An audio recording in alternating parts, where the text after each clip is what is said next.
Olá, meus irmãos, a paz do Senhor. Irmão Elias Seguraço, estaremos dando continuidade agora a mais uma EBD. Tenho certeza que tem sido canal de bênção na sua vida, na sua família, na sua área espiritual. Nós ainda estamos com dificuldade para estar retornando devido a essa pandemia, às aulas presenciais, mas provendo Deus e abrindo a porta, nós passaremos por ela e tornaremos a ter a nossa aula presencial. Hoje nós vamos falar de uma revista que foi findada, que nós tivemos que paralisar ela algum tempo atrás devido à pandemia.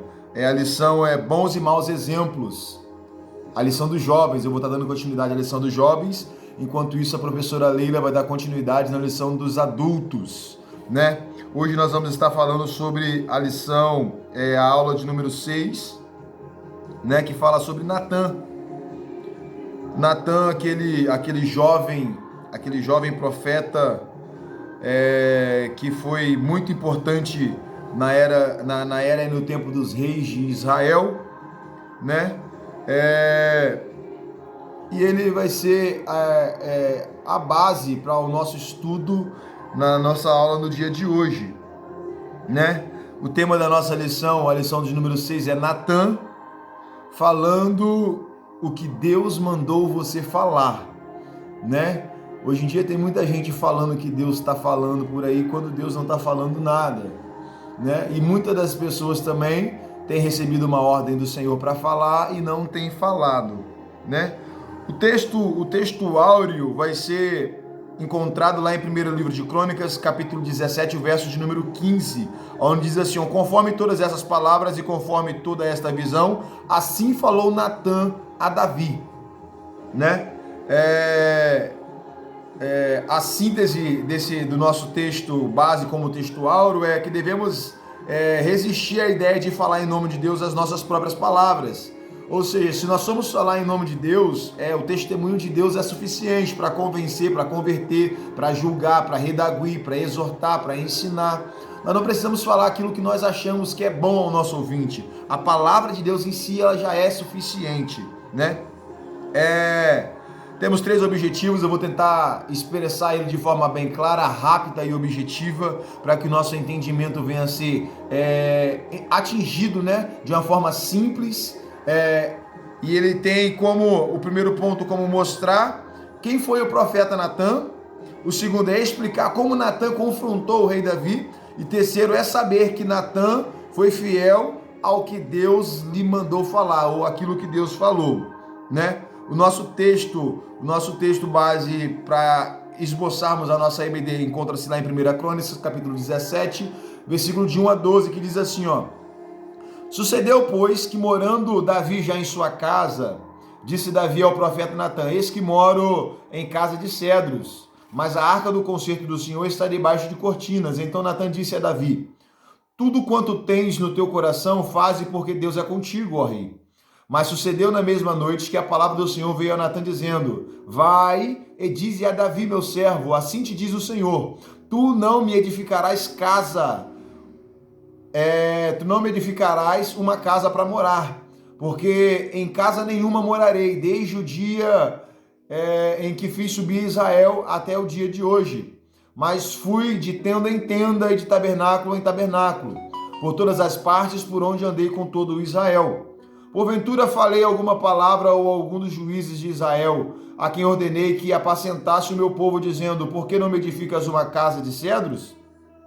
Agora, pois, assim dirás ao meu servo Davi: Assim diz o Senhor dos Exércitos: Eu te tirei do curral, de trás das ovelhas, para que fosse chefe do meu povo de Israel, e estivesse contigo por toda a parte por onde foste, e de diante de ti exterminei todos os teus inimigos, e te fiz um nome, como o nome dos grandes que estão na terra. E ordenarei um lugar para o meu povo de Israel, e o plantarei para que habite no seu lugar, e nunca mais seja removido de uma parte para outra, e nunca mais o delimitarão os filhos da perversidade como princípio, desde os dias em que te ordenei, juiz sobre o meu povo de Israel. Porém, abati todos os teus inimigos, também te fiz saber que o Senhor te edificará uma casa. há de ser que quando forem cumpridos os teus dias, para irem a teus pais, suscitarei a tua semente, pois de ti qual será dos teus filhos, e confirmarei o teu reino. Este me edificará uma casa, e eu confirmarei o seu trono para todo o sempre. Aleluia. Foi uma palavra que Deus direcionou ao rei Davi, quando Davi suscitou no seu coração construir um templo de adoração, uma casa para o Senhor, e Deus rejeitou essa ideia, vindo da parte de Davi, dizendo o seguinte: Davi, até hoje eu estive de tenda em tenda com o povo de Israel, e eu não pedi que ninguém me edificasse casa, Davi, né? Você não vai me edificar casa porque as suas mãos elas estão contaminadas com sangue, mas a tua geração e a tua semente eu permitirei que me edifique uma casa, né? E nós vemos isso no decorrer da história. A introdução, de forma bem clara, rápida e objetiva. Um dos maiores desafios para quem serve ao Senhor é estar em sintonia com Ele. Falar em nome de Deus é um desafio, pois precisamos discernir quando é Ele que está falando ou não. E não confundir a nossa vontade com a vontade dele, ainda que a nossa vontade esteja aparentemente em sintonia com o Senhor. Na lição deste domingo, veremos o exemplo de Natã, o profeta que precisou voltar atrás, numa coisa que disse, né? Quem foi Natã? Primeiro ponto. Natã é descrito em 2 Samuel como um homem de Deus, profeta, e tem sido apontado como o escritor das crônicas a respeito de Davi. Ele é apresentado como uma das pessoas que auxiliou na instalação do culto na casa do Senhor, por orientação do próprio Deus, ajudando na organização dos levitas, que tocariam os alautes e as harpas, os símbolos, os instrumentos de adoração ao Senhor. Seu ministério junto a Davi foi posteriormente junto a Davi e posteriormente a Salomão. Teve importância devido às suas ações. Sendo profeta, teve diante desses desafios com os quais só a orientação divina poderia agir. Sua ligação com a monarquia não deve ser surpreendente, pois, diferente de rei Saul, Davi buscava ao Senhor, e este respondia ao seu servo por diversos meios, inclusive usando a pessoa do profeta Natã. Davi também é tido por profeta. Ele compôs versos no Salmo 22 que são entendidos como profecia acerca do Senhor Jesus Cristo, como o desamparo de Deus na hora da crucificação e a repartição de sua capa, né? São relatos ali que Davi e o profeta Natã estão inclusos no livro dos Salmos, falando de coisas que aconteceria com o Senhor Jesus Cristo. Segundo ponto do nosso subtópico, né, diz assim, um profeta ligado à monarquia. Natã, ele foi um profeta que profetizou no período dos reis de Israel, em uma época em que os reis de Israel serviam ao Senhor, não apenas de aparência. Diz assim, Deus tem servos em todas as esferas da sociedade, e aqueles que estão em posição de poder o temem ao Senhor, podem e devem depender dele em seus atos. Natã, como veremos, era ligado à monarquia, a pessoa de Davi, e estando nesse ciclo social, foi usado por Deus para falar com o rei. Não nos é dito como ele e Davi se conheceram, mas nos é informado que Davi respeitava bastante as palavras de Natã, a ponto de ser confrontado pelo pecado, pelo profeta sobre um pecado e pedir perdão a Deus. Daniel foi usado para falar com reis, mas não em Israel, e assim no exílio babilônico. Nisso não há qualquer problema, pois Deus fala também para com os poderosos. Ele é longânimo para convosco, não querendo que alguns se percam, senão que todos venham a arrepender-se.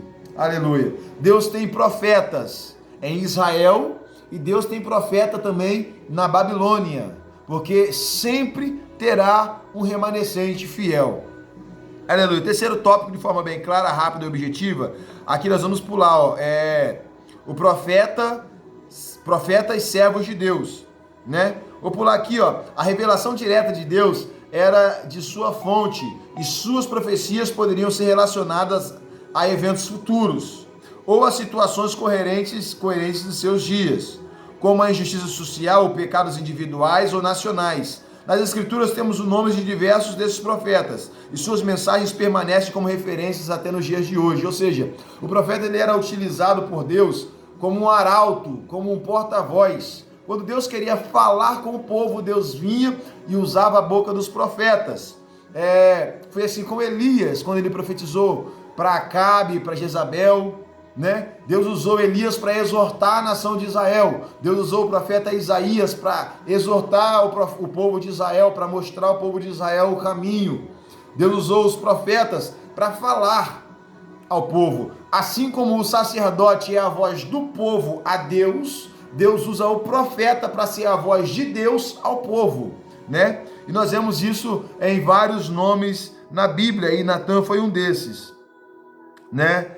Pense, você crê que Deus escolhe seus servos para atuarem em locais de influência política? Na era atual, Deus também tem os seus remanescentes no meio da política, né? Pessoas que são levantadas por Deus como porta-voz de Deus para ser um arauto, para ser uma represália, para que o mal não assuma por completo, porque o mundo jaz no maligno, o mundo não é do maligno, o maligno não tem poder, o mundo está no maligno, mas não é do maligno, né? O poder do mundo ainda está na mão de Deus, como diz a palavra do Senhor, toda autoridade ela é constituída por Deus. Ponto importante, o Eterno deseja falar com todas as pessoas, e para isso ele coloca seus servos em posições sociais, aonde serão usados para fazer a diferença e trazer a glória de Deus. Aleluia.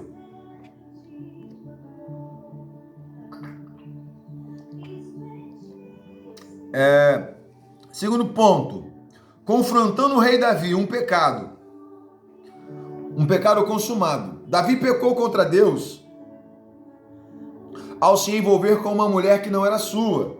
Todos nós conhecemos a história de Betseba, né? Betseba foi a mulher de Urias, e o Senhor Davi, né, o rei Davi, uma certa feita, deixou de ir para a guerra na época que os reis estavam acostumados a descer a guerra, a descer a peleja para conquistar despojos para o seu reino. E Davi estava lá no alto do seu palácio e observou entre as fendas uma mulher se banhando nas casas vizinhas, e intentou no seu coração pecar com aquela mulher, e pecou, e assim o executou. Posteriormente matou a Urias, e Deus chamou o profeta Natan e direcionou o profeta Natan até a presença do rei, e chegou diante do rei e fez uma indagação ao rei: ó rei, tendo um homem milhares e milhares de ovelha ou de gado, ou uma fartura de animais em sua fazenda, vendo ele uma única ovelhinha no quintal do vizinho, e ele precisa fazer um sacrifício, ou fazer um churrasco, fazer uma festa, ele vai e pega essa única ovelhinha do seu vizinho e sacrifica. O que deve ser feito a esse homem? E o rei Davi falou: não, esse homem tem que morrer, esse homem tem que pagar 7 vezes mais, ou 4 vezes mais, se não me falha a memória. E o profeta Natan vira para o rei Davi e fala: Davi, é o Senhor esse homem. Você pegou a única ovelha de um quintal e você sacrificou, você tendo milhares, você podendo pegar qualquer uma, em qualquer lugar, e você pegou a única de um homem. Isso acontecerá com o Senhor. Imagina a responsabilidade desse profeta em trazer uma mensagem dessa a um dos homens mais importantes, a um dos reis mais poderosos, para não dizer o mais poderoso de sua época, porque nenhum exército conseguia combater a Israel. Todas as nações tinham que se encurvar diante do exército de Israel. Por quê? Porque Deus era com Israel, e Davi foi levantado por Deus para ser uma espada para fazer sangrar os inimigos, né?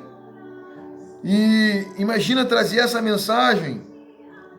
Imagina a responsabilidade do profeta em trazer essa mensagem. E Natan foi um profeta homem de Deus, homem valente. Foi lá não temendo, porque o rei poderia o executar na hora.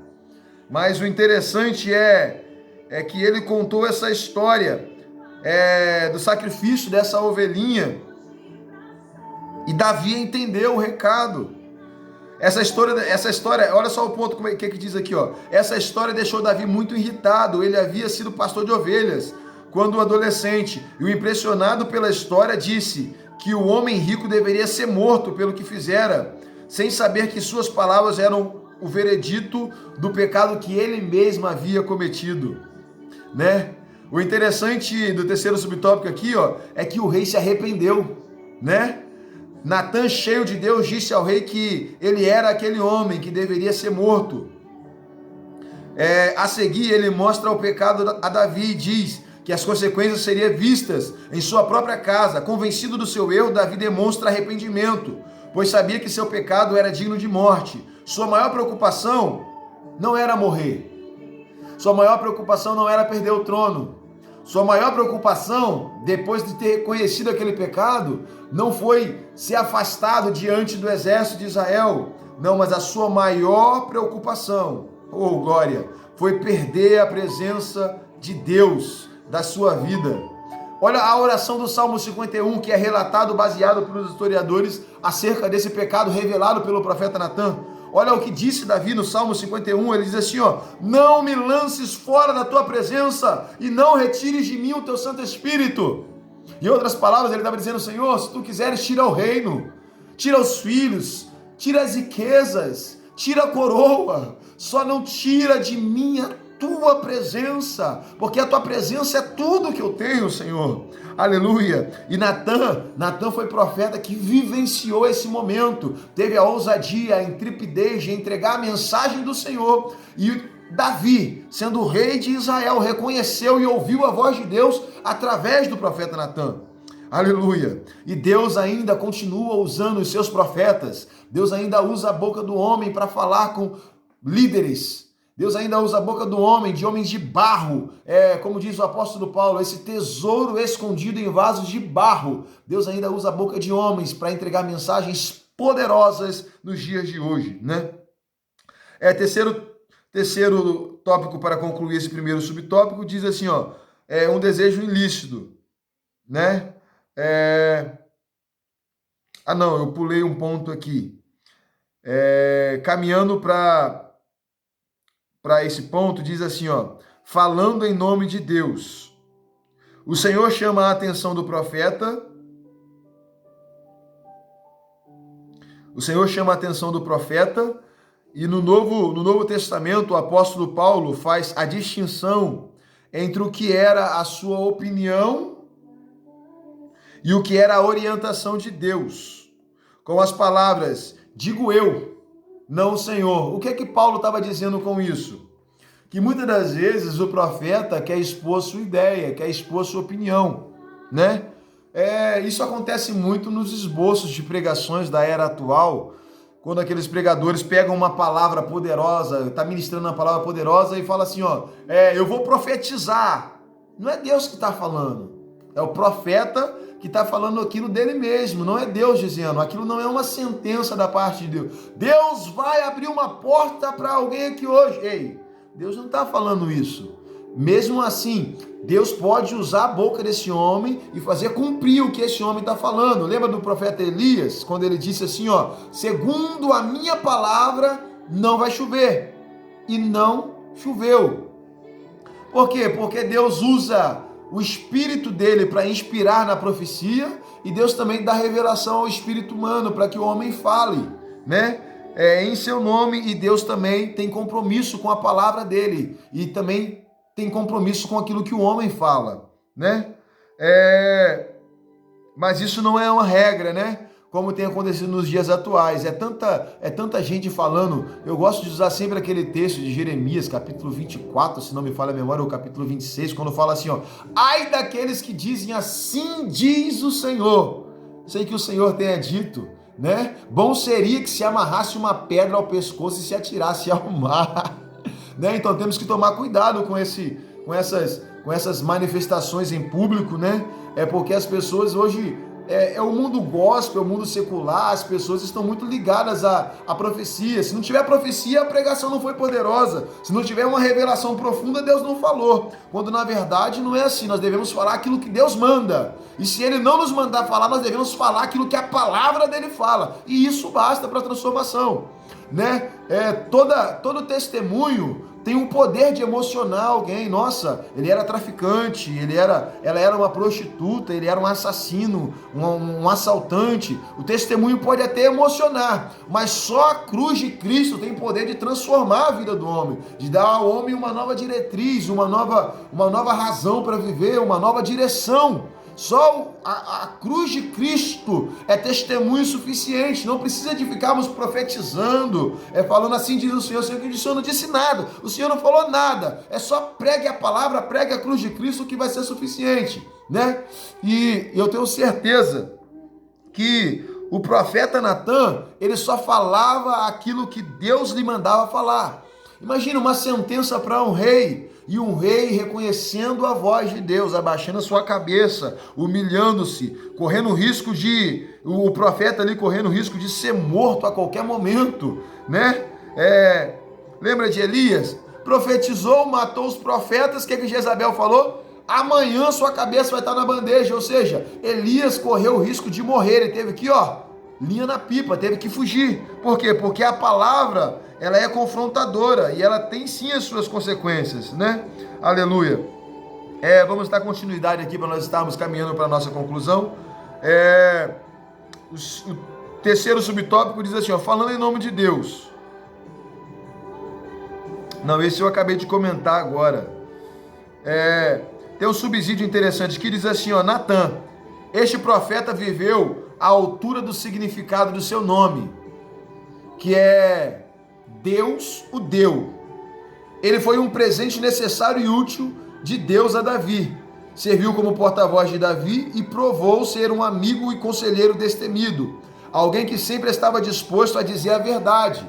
Ele não era aquele amigo que só falavam coisas boas. Nossa, você vai dar certo. Vai, mesmo sabendo que você vai quebrar a cara, vai nessa força aí. Ele falou a verdade, meu amigo, muda a diretriz aí, tá errado, cara, vai dar errado, vai dar ruim. Ele falava a verdade, ele não era bajulador, né, como diz no ditado popular aí, ele não era bajulador, ele não era Maria vai com as outras, ele não procurava pulga ou carrapato na cabeça de cavalo, ele falava a verdade, né? Ao confrontar os múltiplos pecados de Davi, de cobiça, adultério, assassinato, em seu caso amoroso com Betseba, Natan pôde ajudar Davi a ver sua própria injustiça, mostrando que Davi não teria tolerado tais atos de ninguém. O arrependimento de Davi permitiu que Natan consolasse com a realidade do perdão de Deus e ao mesmo tempo o lembrou da sua dolorosa consequência do pecado que o pecado lhe traria. A abordagem de Natan nos ajuda a avaliar as nossas ações. Com que frequência fazemos as mesmas escolhas pelas quais as mesmas escolhas pelas quais condenaríamos outras pessoas? É útil que nos perguntemos como Deus, os outros o veem as nossas ações, né? Esse foi só um comentário. Caminhando para a conclusão aqui, a vida de Natan nos mostra que não estamos imunes a apresentar as nossas próprias opiniões, como se as mesmas fossem a palavra de Deus. O fato de Deus falar conosco não cria necessariamente em nós o discernimento para saber o que é nosso pensamento e o que é a palavra de Deus. Por isso, é preciso depender de Deus em cada situação e em toda situação, para que não nos usemos em lugar de Deus. Nós não podemos estar sentados no lugar de Deus, nós não somos juízes. Ter um dom da parte do Eterno não nos isenta de usá-lo com sabedoria. É necessário que estejamos alinhados com a palavra revelada nas Escrituras e saibamos ouvir o que o Eterno quer falar conosco ou quer falar com a sua igreja, né? Essa foi a conclusão dessa nossa lição, de uma forma bem clara, rápida e objetiva. Tenho certeza que vai ser um canal de bênção para a sua vida, né? Até porque a palavra de Deus, uma vez que ela é enviada, ela serve para redarguir, ensinar e exortar. E uma coisa, ela nunca volta vazia.